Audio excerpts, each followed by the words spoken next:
action. Dah pun selesai minggu yang pertama. Kita nak wrap up apa yang berlaku sepanjang minggu ni. Kita bermula dengan pembukaan yang menarik lah pada saya. Walaupun simple at least untuk pelancaran. Kita dihadiri oleh Yang Berhormat Menteri Belia dan Sukan Datuk Seri Rizal Marikan.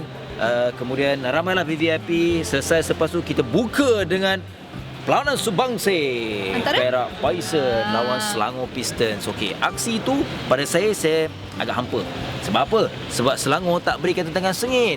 Kita mengharapkan perlawanan tu memang jelah best lah, sebab Selangor walaupun dari Division 1 tapi ada Azman, ada Hafiz Rahman, ada Emon, Farhan Adam, tapi mudah untuk Perak. Akhirnya 2-0 senang milik Perak Bison. Mudah untuk Azwan Muhrim, bola medium, itu dia mata kemenangan.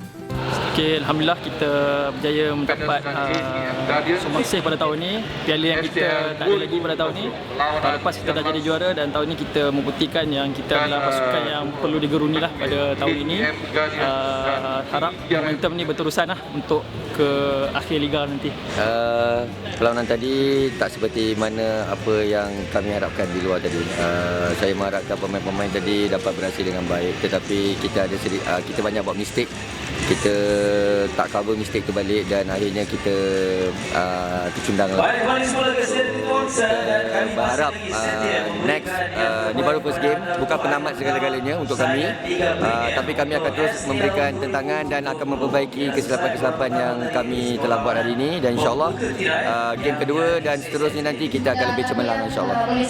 Dan untuk hari seterusnya Fokus lah. Okey, perlawanan mana? Fokus perlawanan antara Kelantan Warriors dan juga KL Thunder. Okey, apa yang Elis boleh katakan sepanjang perlawanan tersebut, di mana untuk set pertama Adam yang beraksi ya terlebih dahulu.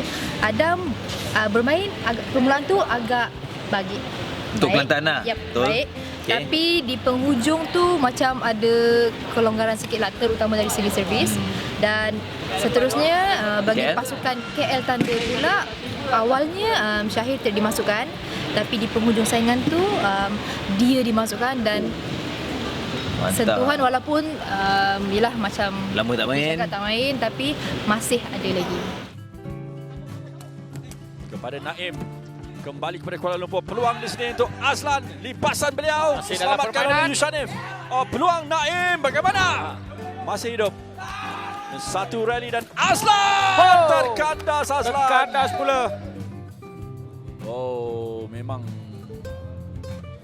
kaki Naim Mizanino. Perhatikan garisan merah di skrin anda ini ketika lipasan daripada mata kepada KL Thunder. Mata untuk Kuala Lumpur Thunder.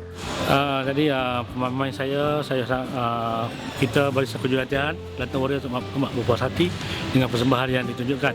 Namun pada set kedua kita dipisahkan hanya challenge di mata yang terakhir, di mana kita telah membuat blocking dan challenge itu dimenangkan oleh pihak lawan lah. Jadi pada set pertama kita menggunakan tekon ada Aiman. Tekon tu masih baru dengan kita, iaitu pada tahun ini bersama, dan kita membuat keputusan strategi dengan memasukkan Yusani, dan nampaknya strategi itu hampir berhasil, di mana set kedua kita hampir memenangi perlawanan dengan seri set. Namun saya katakan tadilah adalah challenge tadi memisahkan kita pada mata yang terakhir. Kita dengan KL tadi kita sebagai underdog, di mana semua saya tahu pasukan Kuala Lumpur mempunyai barisan pemain-pemain yang hebat, itu pemain Malaysia dan pemain Malaysia. Jadi kita sebagai underdog kita telah cuba yang sebaik mungkin dan kita telah memberi saingan yang sehabis baik. Jadi kita di barisan kejuaraan sangat berpuas hati dengan persembahan. Namun kita akan membuat balik postmortem untuk memperkemaskan lagi menghadapi perlawanan yang akan datang, itu menentang Negeri Sembilan Antlers. Okey, untuk set yang pertama tadi, macam strategi KL memang kita akan turunkan Ahmad Aizat. Sebab kita tahu bahawa Ahmad Aizat ni berada dalam skuad negara.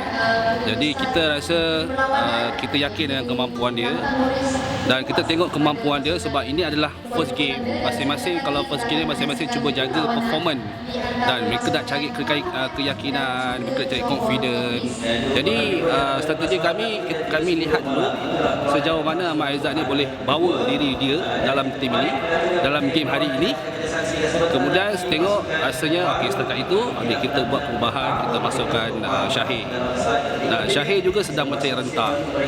Dan rentak pada awal yang saya nampak dari segi kelemahan yang kami nampak adalah dari segi endurance tidak cukup.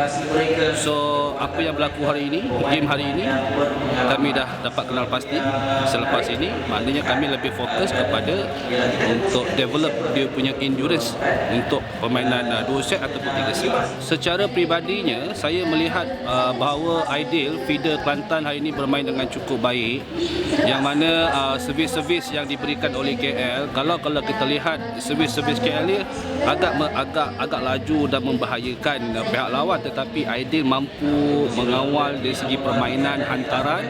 Dan saya rasa untuk game hari ini Aidil ni kita boleh kategorikan sebagai playmaker untuk tim Kelantan pada ini. So tahniah juga untuk Kelantan lah sebab dapat memberikan saingan cukup baik. Dan kami sebenarnya di KL rasa macam sangat-sangat terancam dengan kehadiran tim Kelantan. Hari ketiga fokus saya adalah Johor Tigris menentang Perak Bison. Ini memang saya nak nanti kita buka pada petang tu, tapi perlawanan tu sengit. Sebab set yang pertama Johor menang. Tapi bila set yang kedua, permulaan kita balik pada permulaan tu, Dal turun, Farid, Muklis dan juga Aizat nampak baik. Tapi second set Perak bangkit.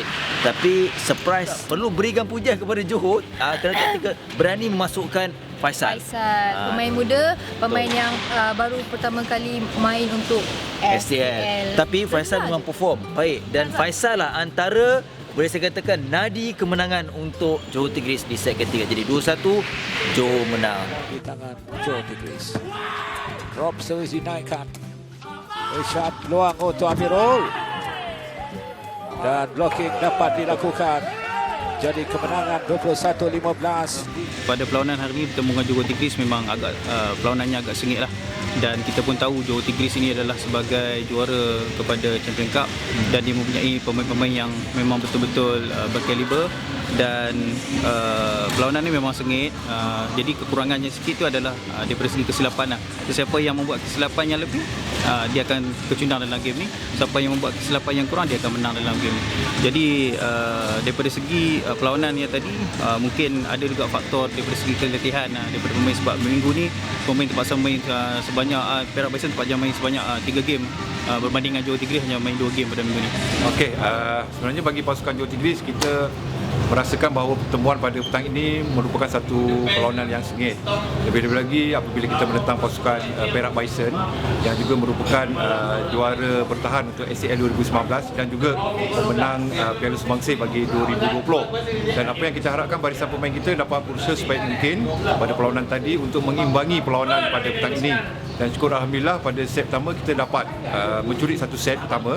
Walau bagaimanapun di pertengahan set kedua sedikit kelonggaran daripada segi pemain kita, itu yang memberikan satu peluang kepada Perak Bison untuk bangkit dan seterusnya mengheret ke perlawanan hingga ke pusingan ketiga.